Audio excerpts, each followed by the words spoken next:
کەلوپەلەکانی ناوشار بە ڕۆژوایە بەرزە ڕۆژوایە نزمە هۆکاری ئەوە نازانم ئەگەر بریتێ بێ لەوەی کە لە مەرزەکانەوە شت گران داخل دەبێت و لە عەلوەکان گران دەگاتە دەستی ئەمانە ڕۆژانە تەلاعوب بە سعرەوە دەکەێت لە بینی ئەم دوو شوێنەدا ئەمە پێم وابێ دەکرێت حکومەت چارەسەری بکات پاشە هەندێک دوکان ئیستیغلالی ئەم مەسەلەیە دەکەن یعنی بڕوا دەکەی لە پاکەتێکە 500 دیلار سەر کەوتووە یعنی بۆچی هەر ئەو پاکەتەی دوێنەیە کە ئەمڕۆ فرۆشەوە 500 دینار لە هەندێک کەلوپەلەتیشدا بە هەمان شوێ مەسەلەن لیمۆیە کیلۆی بە 3000 دینار ئێستا تۆڵە بە 4000 دینار.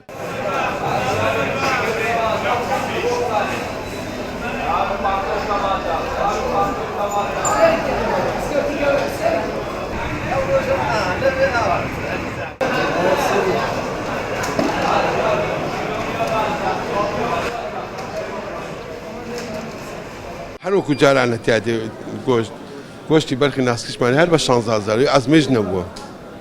نرخی چی نەچۆتە سەر؟ نا هیچی نەچۆتە سەر. ئێوە چۆن لە چوارچێوەی ڕێنمایەکانە پێشوازی لە کڕیارانی خۆتانەکەن؟ وەڵی چوارچێوەی ڕێنمایان تەندروستەکان ناوەی جێبەجێمان کردووە وەکو تەندروستی پیان وتین ئەو مشتەسوەری لێبن و تەواو کە هیچ شتێک بۆی نییە بێتە ژوورۆنی ئێمەش بە بێ ڕێنمایەکان ئیشەکان جێبەجێەکەین. تا بێت نێوانێکە بێ وەنیە؟ بەڵێ بەڵێ بەڵێ.